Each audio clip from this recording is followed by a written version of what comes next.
Avant de commencer, évidemment, je remercie Alexis Lussier et l'UQAM de cette invitation. J'avais rencontré Alexis à Marseille il y a de nombreuses années, et puis on avait sympathisé, on n'avait pas perdu le lien. Alors, je tiens à préciser, puisque j'interviens dans un département de littérature, de réflexion sur la langue, l'écriture, etc., que vous avez devant vous un amateur. Je n'ai jamais fait d'études de lettres. Je viens d'une autre discipline, vous le savez, la psychanalyse, et donc le goût, la psychiatrie et tout ça.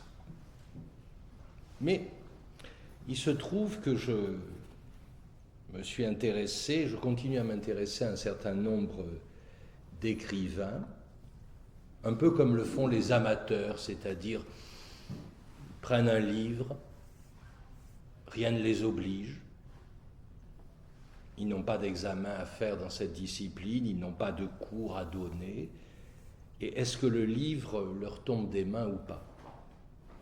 Et il y a un certain nombre d'auteurs dont les livres ne me sont pas tombés des mains. Parmi ceux-là, il y a Jean Genet. Alors le risque, évidemment, quand un psychanalyste commence à parler d'un auteur, le risque, c'est qu'immédiatement, une étiquette apparaisse. Et qui, en France, je dis bien en France, a fait des ravages, psychanalyse appliquée. Et que donc un psychanalyste appliquerait les concepts de sa discipline, disons-le, la découverte de l'inconscient, la lecture de Freud et ensuite la lecture de Lacan, et à partir de ces outils-là, il les appliquerait à un champ extérieur, appartenant au champ de la littérature, et en tirerait des conséquences. C'est ce qu'on appelle la psychanalyse appliquée, et même en France, pendant très longtemps, il existait un livre de Freud, publié chez Gallimard, qui s'appelait « Essai de psychanalyse appliquée ». Il se trouve que c'est une pure invention dans les années 30 de l'éditeur. Freud n'a jamais écrit de livre qui s'appelle « Psychanalyse, essai de psychanalyse appliquée ». Et ça rassemblait des textes divers qui depuis ont été rassemblés autrement, et c'est l'inquiétante étrangeté et autres essais. L'inquiétante étrangeté était l'un des articles clés de ce rassemblement. Pour vous le dire très sobrement, la psychanalyse appliquée à la culture et à la littérature dont je viens de vous donner là les formes les plus usuelles, relève pour moi de l'obscène. Et du reste, Lacan lui-même n'a jamais de mots assez durs pour critiquer cette façon de faire. Il parle de frotti-frotta, il insiste sur le caractère de goujaterie, etc., et qu'au fond, tout ça est à proscrire. C'est une phrase dure, je vous l'accorde. À proscrire. Et que si des auteurs intéressent la psychanalyse, ça nécessite d'inverser l'opération. Ce n'est plus le savoir du psychanalyste appliqué à la littérature, le savoir étant du côté de la psychanalyse et l'objet d'étude du côté de la littérature. Inverser l'affaire, c'est de dire que le savoir est du côté de la littérature et que ce savoir pose une question au psychanalyste. L'oblige, pour employer des termes très simples, l'oblige à être moins bête. L'oblige, non pas à se demander les mécanismes psychiques qui font écrire tel ou tel auteur, et qu'il ignorerait, une façon de dire, oui, tout ça c'est le pipi-caca infantile, et on en retrouverait la forme sublimée dans son œuvre, tout ça est à proscrire. Et bien plus de se demander quelles questions pose à la psychanalyse la littérature. Et si vous voulez prendre les termes de la fin de l'enseignement de Lacan, c'est de dire qu'il y a un réel à l'œuvre auquel s'affronte l'écrivain et dont le traitement est ce qu'il écrit, et en quoi ça pose une question au psychanalyste, y compris dans sa propre clinique.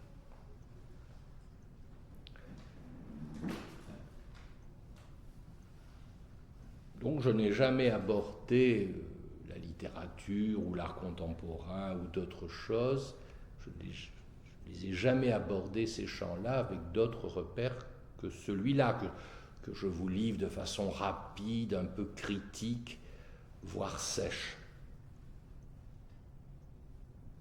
En quoi ça nous enseigne? Et vous voyez en quoi je ne suis pas un spécialiste de littérature. Ça m'est jamais venu à l'idée de me prétendre ainsi. Donc quand je parle des textes, je vous demande votre indulgence, évidemment. Mais de voir quelles questions ça pose, et ça pose à un analyste, qui est ce à quoi je voue ma vie, la pratique analytique. Alors, prendre Jean Genet devant un éminent spécialiste comme Alexis, qui connaît toute l'œuvre, on a eu l'occasion d'en discuter à telle ou telle occasion. Au fond, c'est d'isoler devant vous un point, pas 10, pas 100, un point, et ce point, il est connu, reconnu par tous les lecteurs de Jean Genet et bien sûr par ces grands spécialistes que je connais à peu près tous en France, avec lesquels j'entretiens des liens amicaux souvent. Et ils ne m'ont jamais dissuadé de continuer à parler de Genet et ont bien voulu accepter que nous discutions ensemble.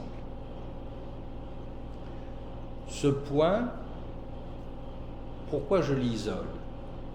Je pourrais en isoler d'autres, mais pour vous, aujourd'hui, je n'en ai isolé un seul. C'est le moment où la forme bien connue de l'érotisme de Genet se trouve délogée. Pourquoi je dis bien connue? Parce que il y a au moins 5 romans écrits entre 42 et 47 qui sont des témoignages de son érotisme. Une position masochiste et où l'humiliation subie a tout son poids pour enclencher son désir. Il lui faut, si vous voulez, une religion du mal pour qu'il puisse tout simplement bander. Pour ça, j'ai employé bien connu. C'est écrit, c'est décrit. Et même, ça a un caractère envahissant pour ceux qui lisent Genet. On est presque, à force, aveuglé par le masochisme de Jean qui se déploie page après page. Le masochisme, prenez-le sans sophistication, dans une définition simple, courante, descriptive, jouir à partir d'une position où il se fait objet de l'autre. Chien sous la table, etc., comme dit Lacan dans certains textes. Et ce qui m'a intéressé pour aujourd'hui, c'est de repérer un moment subjectif, et je l'appelle subjectif parce que c'est une épreuve que fait Genet lui-même, c'est une épreuve concrète, une rencontre, comme il dit, elle a lieu, et si on lit le témoignage qu'emporte Genet, elle constitue un moment de rupture, crée un avant et un après. Et ça, c'est toujours très intéressant, y compris pour chacun de nous, de savoir quel est l'événement dans sa vie qui a fait un avant et un après. Et généralement, ce moment de rupture, il est rarement agréable. Ça fait plutôt mal, c'est plutôt une épreuve douloureuse et qui fait qu'il y a un avant et il y a un après. Et ces termes que j'emploie, un avant et un après, c'est exactement la façon dont Genet lui-même porte témoignage de ce qui fit pour lui rencontre. Mauvaise rencontre, si vous voulez.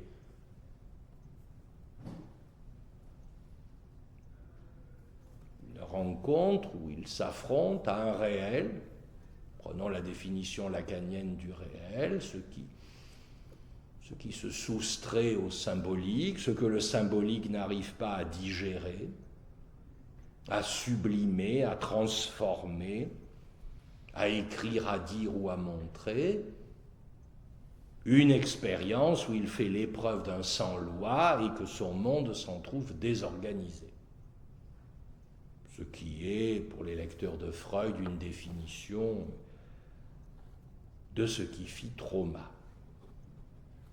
Une rencontre, tuquée, au sens de la philosophie antique, ça n'entre pas dans les petits clous, ça n'entre pas dans l'obsessionnalisation de chaque chose à sa place et des purs jeux signifiants. La tuquée, la rencontre, fait trou dans l'automatone, et entendez derrière automatone, l'automatique qui fait que ça fonctionne et qui fait que nous tenons dans la vie. Et il y a des moments où on ne tient plus dans la vie parce que, boum.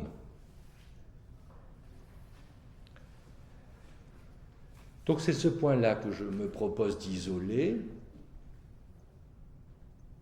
Mon idée, c'est que ce point-là, je ne l'ai pas découvert.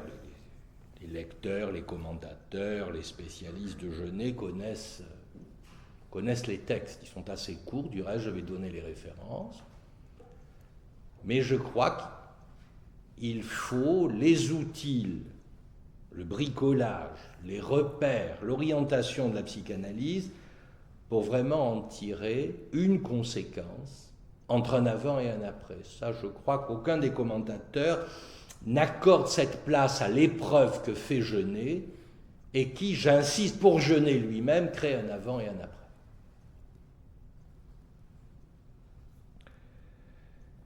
Et Albert Dichy, par exemple, grand spécialiste, qui a édité Genet à la Pléiade, etc., lui-même, lorsque je lui faisais part de tout ça, m'a dit « Ah ben oui, je connaissais tout ça, mais je ne l'avais pas entendu comme ça. » Donc je me suis dit qu'au-delà de ma petite personne, évidemment, c'était les outils qui permettaient de m'orienter, qui avaient un prix, une valeur, peut-être, je vous le propose, pour s'y retrouver. Alors le terme qu'emploie Genet, c'est révélation. Il y a quelque chose qui lui est révélé dans une expérience, et cette expérience, elle est datée, elle n'est pas floue, elle est datée à l'année 1953, et on le sait, parce qu'en 1957, Genet écrit un de ses plus beaux essais, L'atelier d'Alberto Giacometti, et dans ce texte-là, il dit « il y a 4 ans », et il rapporte cette révélation et cette expérience. Et la deuxième référence utilisée par Genet pour rendre compte de ce qui fit rencontre, de ce qui fit tuquet, de ce qui fit traumatisme, de ce qui fit révélation. Les termes ne sont pas tout à fait synonymes, mais je vous ouvre pour l'occasion un champ sémantique afin que vous entendiez la radicalité de ce qui est advenu. Il écrit un second texte 10 ans après celui sur Giacometti, en 67, publié dans la revue de Solers telle quelle, alors revue d'avant-garde. Et dans un texte qui porte sur Rembrandt. Alors, c'est quoi 1953 ? Qu'est-ce qui s'est passé ? Alors, les commentateurs savent que depuis environ 6 ans, quelque chose s'est tari dans l'écriture de Genet. Il n'y arrive plus. Les explications sont nombreuses. Genet lui-même en donna une, parmi d'autres.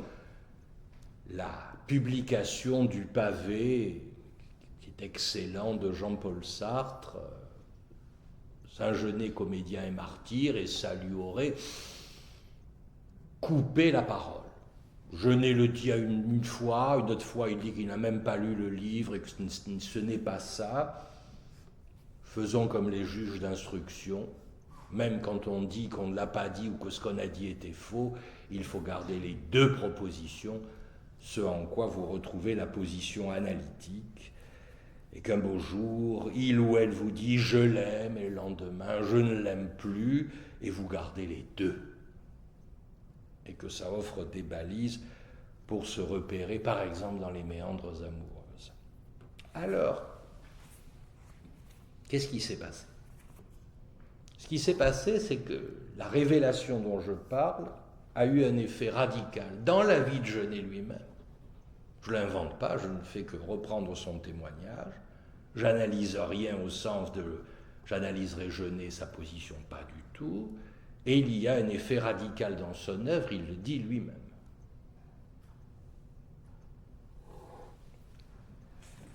Alors, je vous donne le titre exact du second texte sur Rembrandt en 67.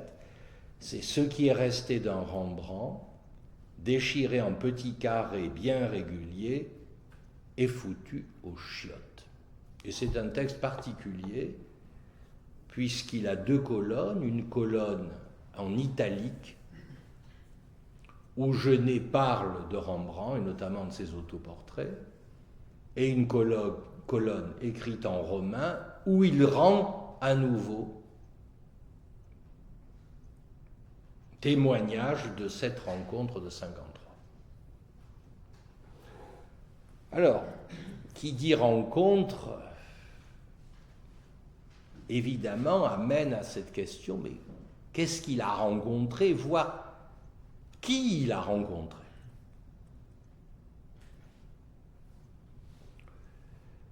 Alors, les deux descriptions, apparemment, portent sur la même rencontre. Mais vous verrez que, j'espère, dans le premier cas, le texte 57, c'est une description linéaire avec une causalité de type justement linéaire. Temps 1, temps 2, temps 3, voilà comment ça s'est passé. Du style narration des événements suivant l'ordre chronologique. Le texte de 67 déconstruit cette linéarité, cette causalité linéaire, et produit une lecture de l'après-coup. Ceux qui connaissent Freud, c'est le fameux Nachtraglisch, une clinique de l'après-coup, une lecture de l'après-coup qui vient réordonner la causalité. Et je crois qu'il faut le texte de 67 pour saisir la véritable radicalité de cette rencontre. Et le fait même que Genet y revienne à 10 ans d'écart montre l'importance de ce qui s'est passé en 1953 et la nécessité de mieux serrer le bout de réel qu'il rencontra. Et si certains se demandent aujourd'hui dans la salle, mais c'est quoi rencontrer un bout de réel ? Eh bien que chacun pense aux rencontres qui l'ont quand même aux rencontres qui l'ont particulièrement bougé. Une rencontre amoureuse, un deuil, une perte, un accident physique. Et de voir ensuite comment le monde prit une nouvelle coloration.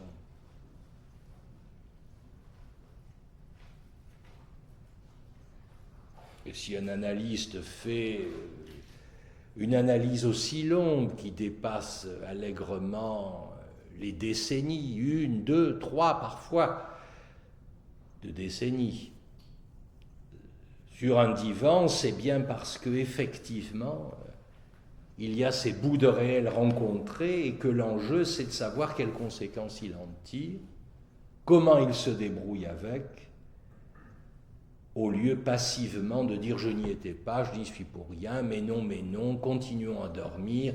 Bref, la vie est un songe. Ça, c'est ce qui nous guette chacun. Vous, un par un, et moi aussi, que nous dormions. Oh, nous pouvons être actifs sur la scène du monde. Mais inconsciemment, c'est le sommeil. Nous dormons. Et donc, c'est bien intéressant de savoir quand ça nous réveille. Si les analystes ne sont pas là pour ça, il vaut mieux qu'ils aillent faire autre chose.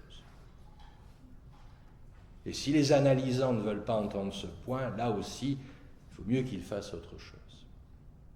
Et vous voyez en cela, en quoi l'expérience de Genet va directement nous questionner, puisqu'il ne lâche pas son bout de réel rencontré, et quand même, si vous voulez bien ne pas avoir une lecture fleur bleue ni de son œuvre, ni de sa personne, on ne peut pas dire qu'après cette expérience, Genet soit particulièrement joyeux.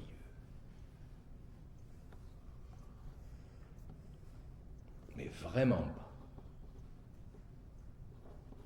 D'une certaine façon, à titre subjectif, il ne s'en remettra pas,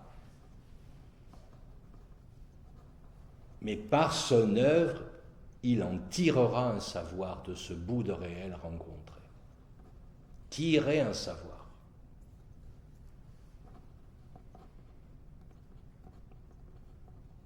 L'universitaire que je suis en fin de carrière, c'est quand même combien souvent les intellectuels ne tirent strictement aucune conséquence du savoir. Ils font appel à l'érudition, aux explications, mais ils ne tirent strictement aucune conséquence. Et c'est en cela que Genet, lui qui en tire une conséquence, nous est utile. Bien sûr, quand je dis les universitaires, ce n'est pas tous les universitaires, mais enfin, je parlais des universitaires au sens du discours de l'université dont parle Lacan. Une façon de ne pas vouloir savoir en sachant plein de choses.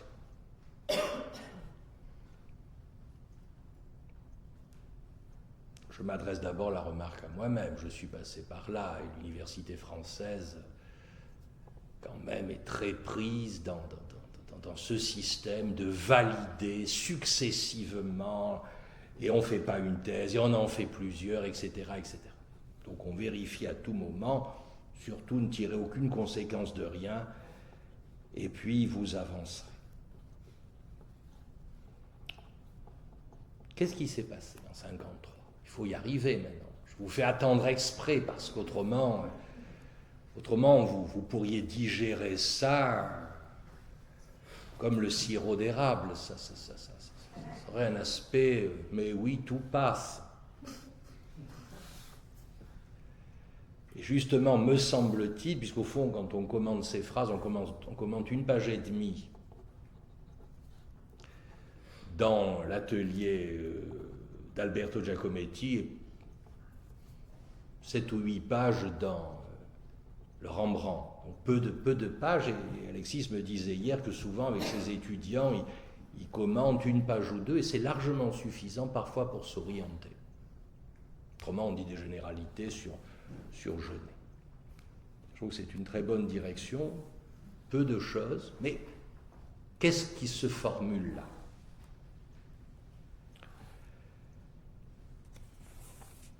Voilà comment ça se présente. Je vous lis Genet en 1957. J'étais dans le train. Les commentateurs précisent que le train, c'est leur boulot de faire ça, était pas loin de Marseille, dans une petite ville qui s'appelle Salon, et il remontait vers l'est de la France. J'étais dans le train. En face de moi, dans le compartiment, un épouvantable petit vieux était assis. Sale et manifestement méchant, certaines de ses réflexions me le prouvèrent. Ça, c'est une phrase et demie. Et déjà, si vous lisez cette phrase, après avoir lu les 5 romans, et les poésies, ou même si vous n'avez pas lu les 5 romans, même si vous avez lu 20 pages de Genet dans votre vie, vous savez néanmoins que là, vous avez une matrice qui se constitue, où en quelque sorte, ça va être le lieu d'éclosion de la position subjective de Jean, Jean étant le personnage de Genet dans ses fictions, de même que Jean-Jacques est le personnage de Rousseau dans ses fictions. Confondons pas toujours Jean et Genet, évidemment. Eh bien, vous dites, voilà le cadre où l'érotisme de Jean va se trouver sollicité, le masochisme, la soumission à l'autre homme, la hiérarchie des mâles. Et tout ça, vous avez les souvenirs des descriptions de Maitret, la fameuse colonie pénitentiaire, ou bien des souvenirs, évidemment, dans le journal du voleur, du voyage de Jean en Espagne, et notamment à Barcelone. Autrement dit, la question que vous vous posez, c'est votre imaginaire qui commence à surgir, c'est-à-dire vos propres projections.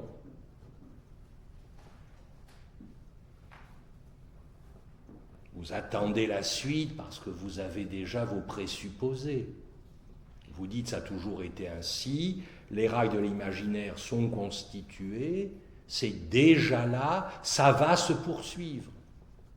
Et le lecteur va se dire, hé hé, je lis du Genet, c'est toujours pareil. Je reconnais mon auteur. Preuve que je le connais bien.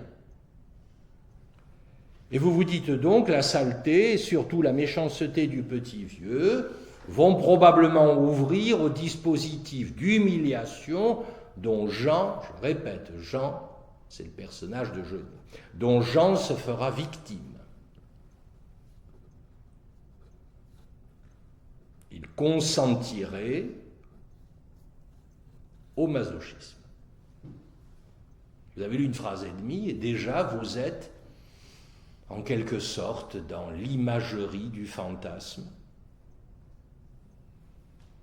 de notre auteur. De même que si vous voyez une façade d'église, vous pouvez supposer qu'à l'intérieur, ce sera une église et qu'il y aura tout le décorum de l'église. Et peut-être même la petite lumière rouge qui vous indiquera que dans le tabernacle, le corps du Christ est présent. C'est la même chose pour Jean, d'autant plus que sa référence au catholicisme, etc., est souvent présente dans ses romans.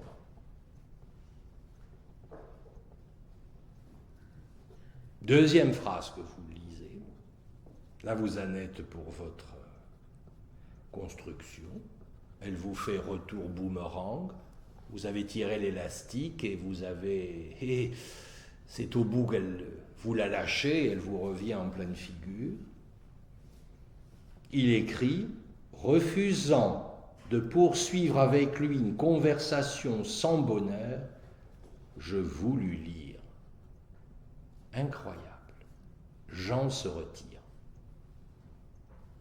Ça, c'est très intéressant parce que chacun peut se demander toutes les fois dans sa vie où il s'est retiré du cadre de son fantasme où il était attendu.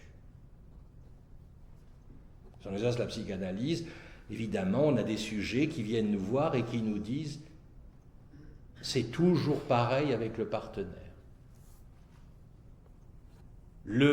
L'écran du fantasme s'ouvre et le scénario se déploie toujours identique à lui-même et ça finit mal pour moi. Quand ça finit bien, ils ne viennent pas voir des analystes ou parfois ils viennent voir des analystes parce que ça finit bien, et que le fait que ça finisse toujours bien, ça finit par les angoisser.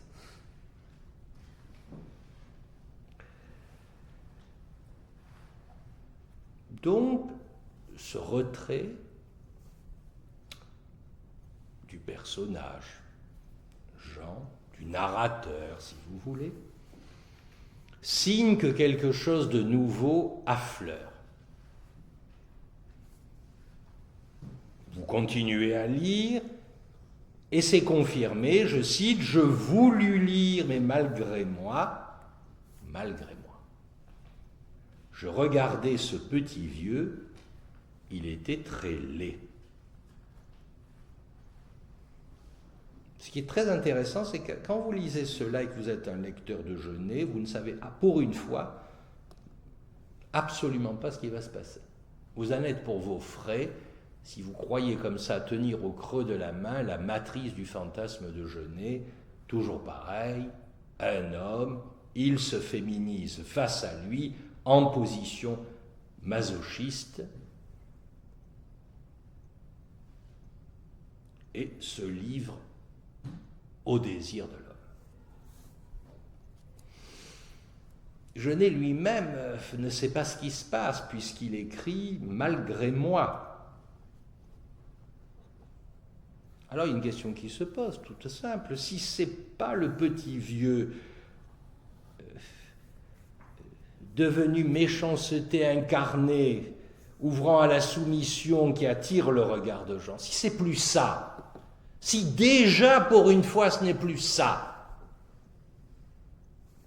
si Genet ne s'identifie plus, comme il dit lui-même, à un pou, P-O-U, alors que se passe-t-il?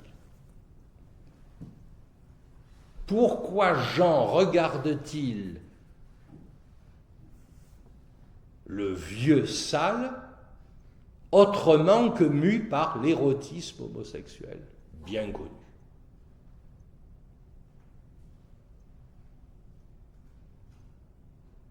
Parce que quand même, il faut se demander quand on lit les textes, mais de quoi il s'agit? Genet a détruit le cadre du fantasme qui nous avait appris à construire, associé à son personnage Jean. Eh bien justement, l'article répond à cette question. On y lit « Son regard, petit vieux, croisa le mien, et ce fut bref ou appuyé, je ne sais plus, mais je connus soudain le douloureux sentiment que n'importe quel homme en valait exactement. Qu'on m'excuse, mais c'est sûr exactement que je veux mettre l'accent, n'importe quel autre. Alors là, vous en êtes pour vos frais, cher lecteur de Jean Genet. C'est que pour lui, jusqu'à présent, dans ses fictions, n'importe quel homme n'en valait pas exactement un autre. C'était un monde de la hiérarchie, de la soumission, il y a des termes pour ça, vous vous rappelez les marles et les cloches amétrées, etc. Il y a toute une terminologie qu'on retrouvait mise en scène à propos des, comme on disait en France à une certaine époque, chez les tantes de Notre-Dame-des-Fleurs. Le monde était hiérarchisé, certains incarnaient le désir actif et d'autres étaient le réceptacle de ce désir actif.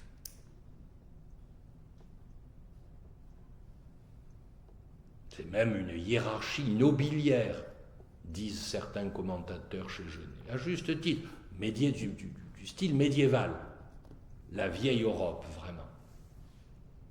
Et là, l'épreuve qu'il fait, c'est que n'importe quel homme, n'importe lequel, en valait exactement n'importe quel autre. Donc si vous lisez ça, vous êtes bien obligé de sortir en quelque sorte de l'éthos que jusqu'à présent les textes de Genet vous livraient, avec leur hiérarchie, leur dissymétrie, etc. Autrement dit, l'érotisme de Genet jusqu'à présent se fondait sur une hiérarchie et une dissymétrie des places, jusqu'à caricaturer par identification la position féminine par rapport à la virilité exacerbée.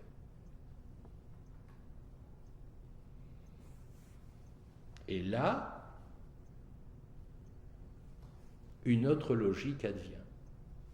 Et Genet, dans cette page de 57, précise: n'importe qui, me disais-je, peut être aimé par-delà sa laideur, sa sottise, sa méchanceté.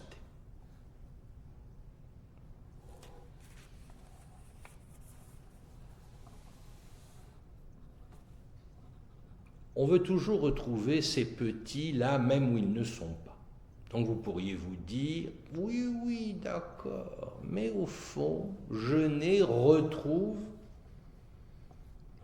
la vieille position qu'il ne cessa de déplier, c'est-à-dire de construire des alter-ego, d'imaginariser le monde non plus en termes de hiérarchie, mais en termes de un homme égale un homme. Et donc, pourquoi vous retrouveriez vos billes? C'est parce qu'un homme, au fond, pour Genet, jusqu'à présent, c'était une image au miroir, porteur de l'emblème phallique fétichisé. C'est pour ça que le décor d'aujourd'hui dans cette pièce correspond parfaitement au décorum phallique fétichisé de ses premiers romans. Il y a les icônes, il y a les saints, il y a la grâce, etc. Il y a une inversion pour le contenu, c'est une fétichisation du mâle et des organes virils turgescents, mais néanmoins, la logique, c'est celle-là même que vous avez sur les images des vitraux. Donc le cadre est absolument adéquat à ce dont on parle à propos des premiers romans. Mais là, c'est autre chose. Ce qu'il nous livre, c'est autre chose. Ce n'est pas le même. En quelque sorte, ce n'est pas l'érotisme de Genet qui perdrait sa dimension dissymétrique, mais qui se maintiendrait comme emblème phallique fétichisé en miroir, comme on dit en français, en chien de faïence, face à face. Et pourquoi? Pourquoi je dis ça? Mais parce que Genet fait surgir quelque chose de radicalement différent. Il parle de solitude, c'est son mot. Et en quoi la solitude, à laquelle il fait référence, change-t-elle la donne de l'imaginaire narcissique au miroir, avec les emblèmes phalliques et la circulation de l'un à l'autre? Je le cite, la solitude, comme je l'entends, ne signifie pas condition misérable, mais plutôt royauté secrète, incommunicabilité profonde, mais connaissance plus ou moins obscure d'une inattaquable singularité. Genet la traque chez Giacometti dans son texte, et il dit même que c'est ce que vise le sculpteur en créant. Alors, il faudrait... Ça prendrait des heures de travailler ces quelques références, bien évidemment, mais dans les deux cas, dans les deux textes, 57 et 67, pour interroger l'expérience qui fut la sienne et qui fit rupture, Genet en passe d'abord par Giacometti et ensuite par Rembrandt, c'est-à-dire par deux un sculpteur, un peintre aussi, et un peintre, où justement la question du plus singulier de chacun, qu'il appelle la solitude, le plus singulier est mis aux commandes de l'acte de création. Et là, Genet aura une expression, il dira « inhumaine condition ». Pareil, les mêmes termes, on les retrouve dans son texte sur Rembrandt, et lentement, le spectateur des œuvres de Rembrandt, il découvrira encore ceci. Chaque objet possède sa propre magnificence, ni plus ni moins grande que celle de tout autre. Entendez que vous avez changé de monde. Vous n'êtes plus dans le scénario fantasmatique bien connu de Genet. Il y a un bouger pour lui. On ne peut pas dire qu'il l'ait cherché. Ça lui tombe dessus et il en tire des conséquences. C'est-à-dire qu'il décide non pas de ne plus rien savoir, mais il décide de savoir ce qui pour lui est advenu.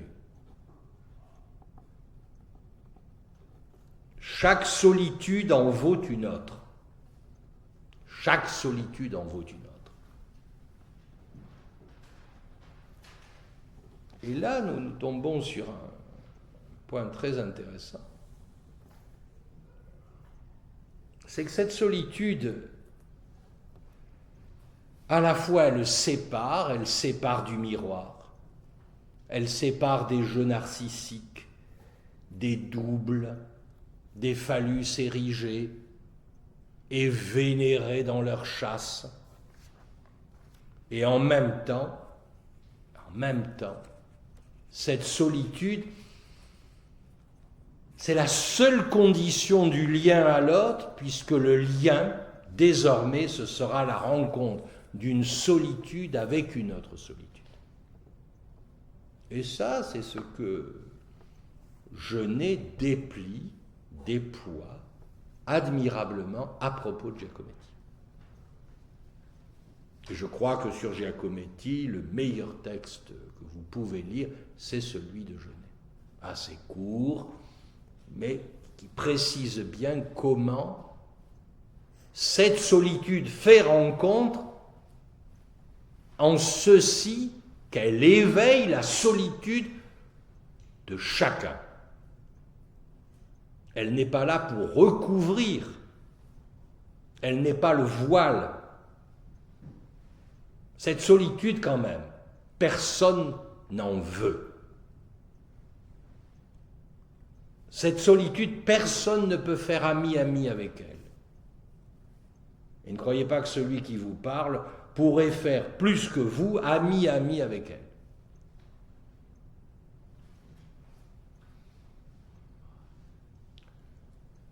Je suis seul, je cite Genet, je suis seul, semble dire l'objet, donc pris dans une nécessité dans laquelle vous ne pouvez rien.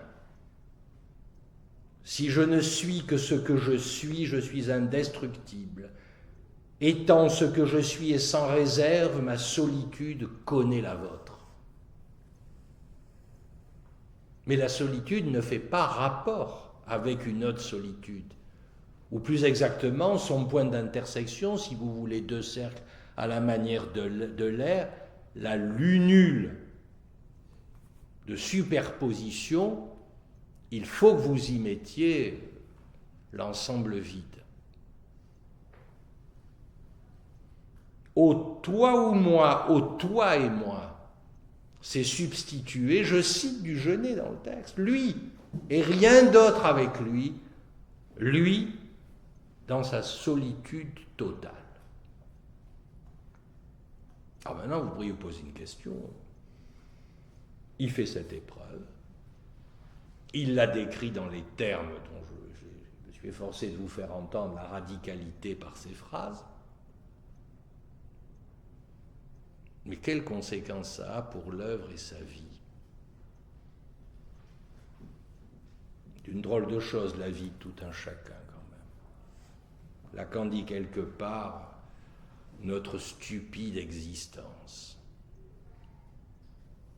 Et les analysants, lorsqu'ils vont voir un analyste, disent fort justement cette putain de vie qui est la mienne.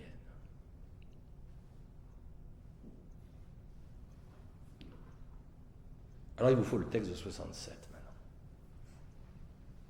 pour savoir quelles conséquences tout ça aura sur cette putain de vie.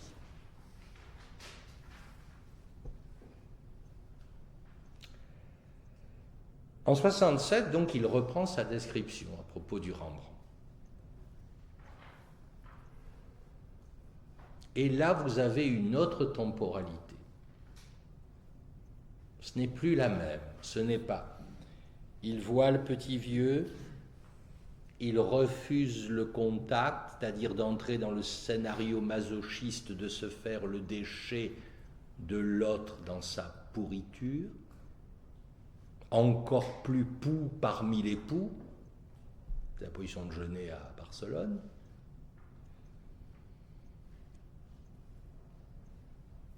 Et autre chose. Alors c'est quoi cette autre chose? Cette autre temporalité, qui est une temporalité logique si vous voulez, et non plus une temporalité chronologique, celle qui suit l'automaton des montres. Et certains analystes même ont voulu faire que la durée de la séance soit fixe.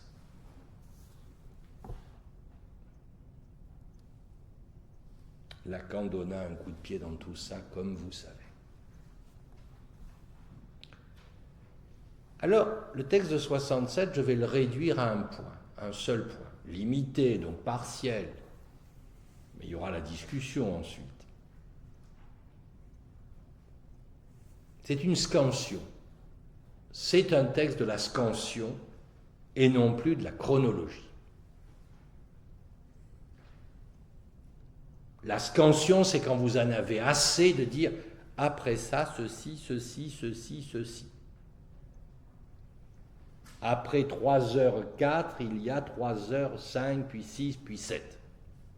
Il suffit d'avoir été angoissé une fois en pleine nuit pour savoir que les minutes l'une après l'autre, c'est d'un secours limité dans ces moments-là. Tellement que vous pouvez en quelque sorte dans le silence entendre votre cœur battre et que ça vous rassure à moitié, puisque vous vous demandez toujours le moment où il va s'arrêter de battre et que la montre continuera son cycle inexorable pendant que vous ne serez plus là. Et donc, que se passe-t-il comme témoignage dans le texte de 67? C'est qu'il y décrit la perte de l'érotisme homosexuel grâce à une opération de vidage. Ça se vide.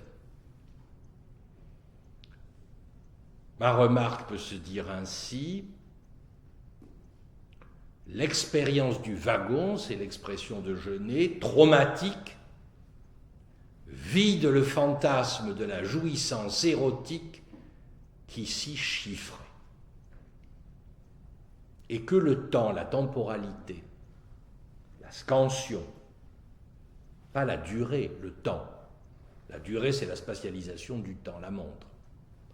Mais le temps lui-même, rupture, coupure, scansion, arrêt, reprise, hâte. Le temps vient en lieu et place de la statique spatiale. C'est-à-dire, ce n'est plus un tableau vivant ouvert, c'est quelque chose qui fait coupure et le temps vient détruire ce fonctionnement. Alors là, en 67, il en parle de la façon suivante, je lis. Quelque chose qui me paraissait ressembler à une pourriture était en train de gangréner toute mon ancienne vision du monde. Vous voyez, vous auriez pu croire que j'inventais tout ça parce que je ne savais pas quoi faire de mon temps et que donc j'essayais d'être original. Pas du tout. Je n'ai fait que reprendre avec des termes moins percutants, ce que Genet lui-même dit. C'est-à-dire que sa vie ne tient plus, sa putain de vie ne tient plus. Ce n'est pas un bout de sa vie qui ne tient plus. C'est que ce qui faisait tenir sa vie vacille, sa base, son ancrage, ses repères se déglinguent. Et la métaphore médicale d'une gangrène qui pourrit ce qu'elle touche insiste sur le mécanisme en cours que rien ne va pouvoir arrêter. Et en médecine, on disait à propos de la gangrène, on dit plus tout à fait comme ça maintenant parce qu'il y a les antibiotiques. Mais avant les antibiotiques, même avant la pénicilline, on disait jusqu'à l'os. Il fallait que vous racliez jusqu'à l'os parce que si vous laissiez un petit morceau de chair, la gangrène ne s'arrêterait pas. Et après avoir coupé le pied, il faudrait couper la jambe, mais enfin, 3 jours après, le patient est mort. Mais vous allez voir que c'est comme ça que fait Genet. Il va aller jusqu'à l'os, à l'os du fantasme. L'os du fantasme n'est pas imaginaire, même si le scénario d'un fantasme a la tenture, l'odeur, le goût de l'imaginaire. J'emploie imaginaire au sens de chez nous. Je n'ai pas la prétention d'en parler à votre place au sens des études qui vous rassemblent. L'imaginaire au sens du narcissisme, et que l'os, en quelque sorte, c'est le réel pour lui. Donc il reprend les mêmes faits, et je terminerai là-dessus puisqu'on avait dit une heure. La présence de l'homme dans le train, c'est une 3e classe. Le trouble, à un point tel que se dénude sa découverte, qu'il résume en 67, j'eus la révélation, c'est le terme que j'ai employé pour vous expliquer au départ ce dont il allait être question, j'eus la révélation que tout homme en vaut un autre. Mais ce qu'il faut voir là à nouveau, c'est que l'ancienne vision du monde se décompose et qu'un affect nouveau apparaît au rendez-vous. La tristesse, je cite, car soudain une nappe de tristesse s'abattit sur moi, est plus ou moins supportable. Mais sensible, elle ne me quitta plus. Elle ne me quitta plus. Et prenez-le au sens fort. C'est pas elle ne me quitta plus pendant le temps de l'expérience, c'est que l'expérience advenue, elle ne me quitta plus. Le monde de la beauté, qui se peignait sur le voile phallique à l'ombre du même, subit, je cite, une méthodique désintégration. Ce monde se fragmente. L'unité ne tient plus. Des bouts du monde détachés les uns des autres s'autonomisent comme déchets. Bref, l'image se déchire. Alors, je vous ai dit que ce n'était pas la même causalité, que c'était une causalité de l'après-coup que j'opposais à la causalité linéaire du temps 1, du texte de 57. Il va falloir que je le reprenne très schématiquement. Voilà la phrase.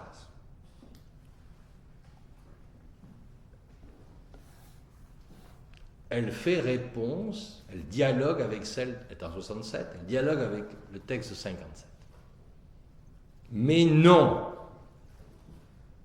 Et là, Genet pense contre Genet. De toute façon, si j'aime Genet, c'est parce que Genet est en guerre contre Genet. Mais non, cela ne se passa pas aussi vite, et pas dans cet ordre.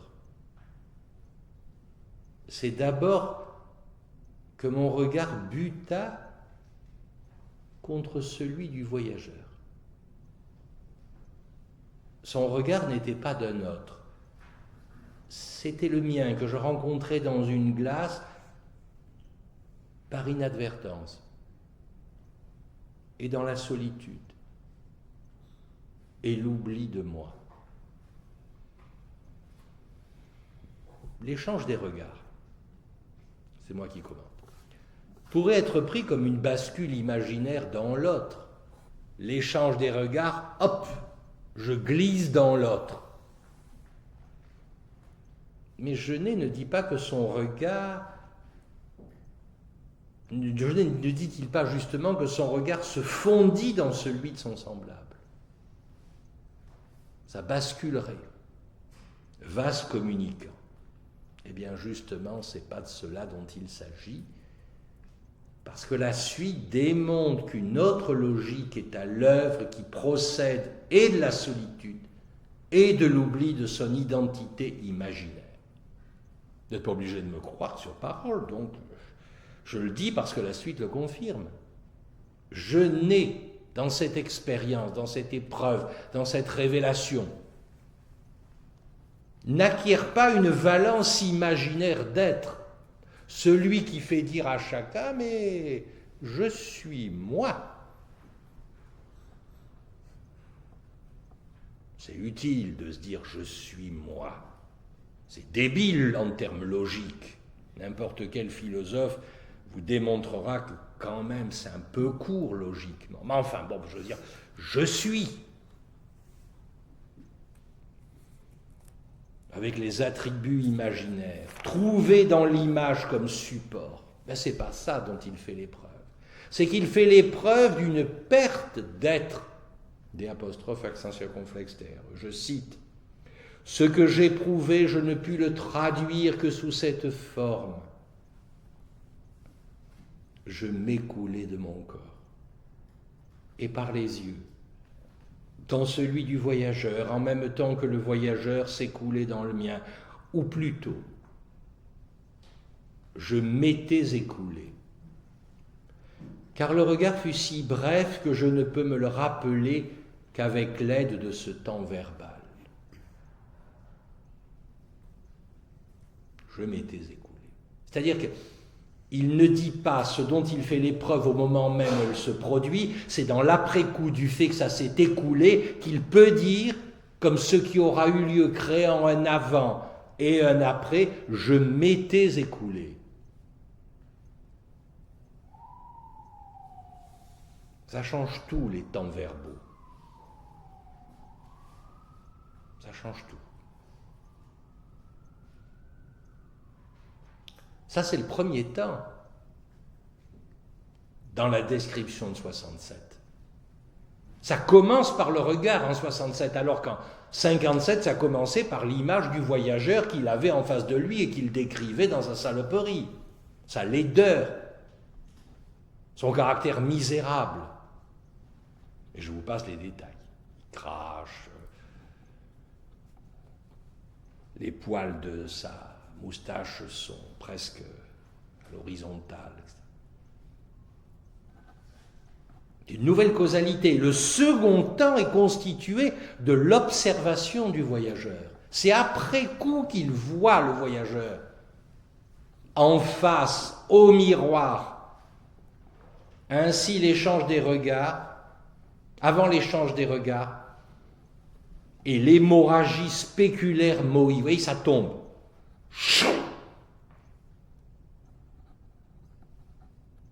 Et avec tout y passe. Les décorations, les images pieuses où à la place des saints, des bienheureux, etc., il y avait les jeunes assassins d'enfants qui montaient à l'échafaud. Tout ça, les rideaux rouges et violines, c'est vraiment la chasse d'eau que l'on tire, et n'oubliez pas, déchirée en petits carrés jetés aux chiottes. Tout ce qui constituait son érotisme passe dans les chiottes, la chasse tirée. Donc Genet n'avait pas vu le petit vieux. Il ne le découvre qu'ensuite, Le supposant probablement veulent peut être lâche, c'est Genet qui le dit.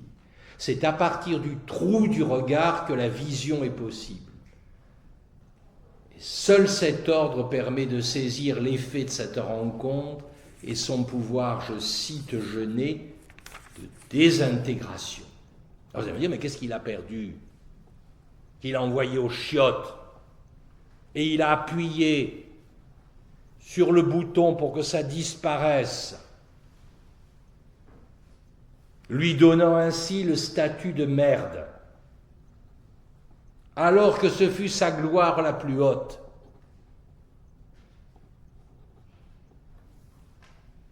Depuis que j'avais eu cette révélation en regardant le voyageur inconnu, il m'était impossible de voir le monde comme autrefois. Rien n'était sûr. Le monde soudain flottait. Et le témoignage le plus riche,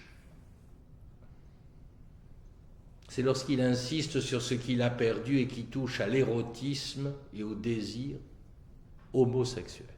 Je cite, « D'ici peu, me dis-je, rien ne comptera de ce qui eut tant de prix. Les amours, les amitiés, les formes, la vanité, rien de ce qui relève de la séduction. » Je commente, bref, le monde est échangé, la phrase est de Genet, et Genet est explicite, et je vous le lis à nouveau. L'érotisme et ses fureurs me parurent refusés définitivement. J'étais sincère quand je parlais d'une recherche à partir de cette révélation que tout homme est tout autre homme et moi comme tous les autres. Mais je savais que j'écrivais cela aussi afin de me défaire de l'érotisme, pour tenter de le déloger de moi, pour l'éloigner en tout cas. Je commente, mais vous savez, vous, lecteur de Genet, l'image qui fixe cet érotisme, je cite, « un sexe érigé, congestionné et vibrant, dressé dans un fourré de poils noirs et bouclés, puis ce qui les continue, les cuisses épaisses, puis le torse, le corps entier, et tout cela butant contre le si fragile regard capable peut-être de décrire cette toute-puissance. » Je commente, voilà ce qui s'est écoulé du corps du narrateur par le trou du regard, produisant ce résultat. L'image, comme toute puissance, est attaquée, réduite, désintensifiée. Et la tristesse, l'affect de tristesse, chacun d'entre vous sait quelque chose de cet affect-là, la tristesse,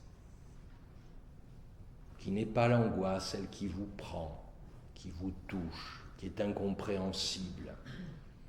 Une musique, une cloche, une fleur dans un parc, une intonation, une odeur, une idée, un mot, parfois rien. Elle vous coupe la respiration, cette petite tristesse qui marque la fin de ce paradis imaginaire qui faisait complétude et signification érotique pour Genet. Et le corps lui-même, le corps viril, le corps des jeunes marles, le corps des amants, eh bien le corps lui-même a perdu de sa brillance phallique au profit du seul vivant qui le spécifie. Je cite, il est passé, non je cite pas, je commente, il est passé de l'unité pleine, gonflée par l'identification à l'image, une sorte de Popeye dans le bordel, au vivant troué, je cite, pendant encore peu de temps, si toute forme humaine assez belle, de la beauté conventionnelle, et mâle, conserva un peu de pouvoir sur moi, c'était, pourrait-on dire, par réverbération. Ce pouvoir était le reflet de celui sous lequel si longtemps j'avais cédé. Salut, nostalgique à lui aussi. Voyez ce qu'il perd? Vous voyez ce qu'il lâche? Vous voyez ce qui ne tient plus? Vous voyez ce qui s'est écoulé, qui est parti aux chiottes et qui ne pourra pas récupérer?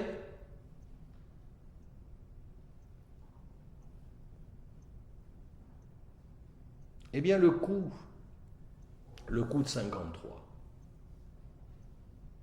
il fut rude et radical et définitif.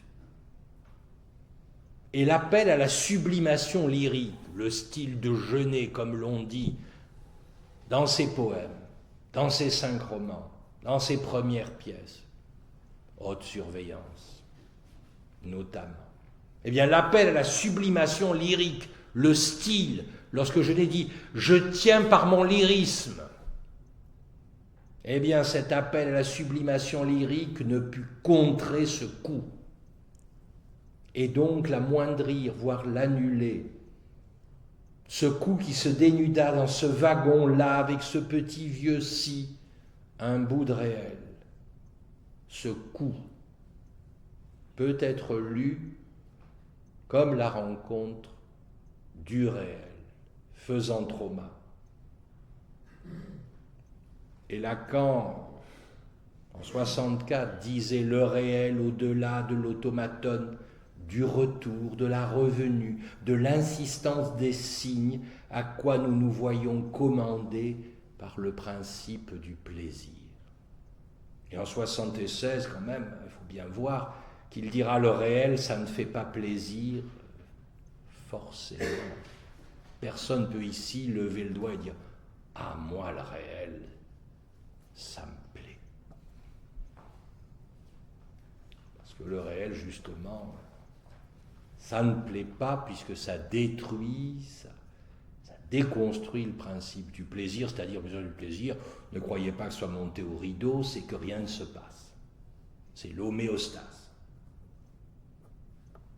Celui dont rêve de principe l'obsessionnel, celui qui vous dit « quand c'est que ça sera pour de bon ?»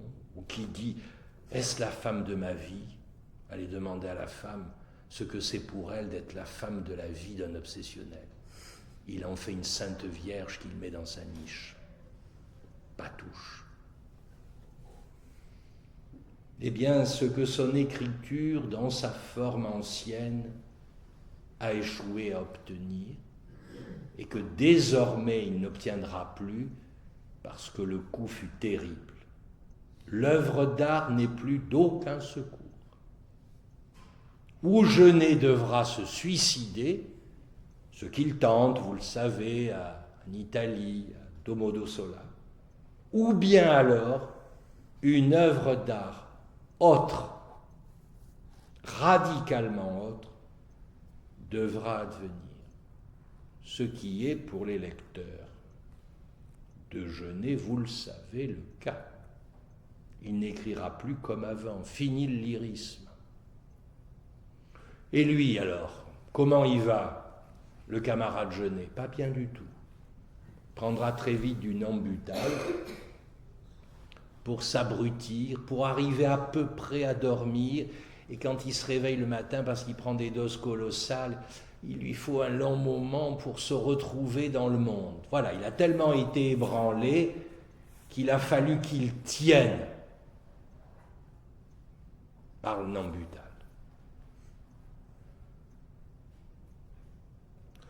Ce n'est pas une histoire qui finit bien. Mais enfin, on n'étudie pas la littérature pour savoir si les écrivains et les poètes sont heureux. Mais son œuvre porte le témoignage, et sa vie porte le témoignage, que ce coup-là fut rude, et qui me semble utile de le repérer. Et vous voyez comment cette expérience, hors la clinique, peut enseigner le clinicien. Je ne crois pas avoir forcé le texte de Genet en donnant cette importance à cette épreuve, à cette révélation. Elle n'épuise pas l'œuvre de Genet. Loin de là, elle n'explique pas tout. Mais en tout cas, je vous propose ceci, elle a une valeur d'épreuve, que cette valeur, c'est Genet lui-même qui lui donne cette place, qu'il en tire des conséquences, et qu'à ce titre-là, nous pouvons le lire et voir quelles conséquences nous-mêmes nous avons à en tirer si nous le lisons avec sérieux. Autrement, la littérature devient une histoire d'enfant de cœur. Voilà. Merci.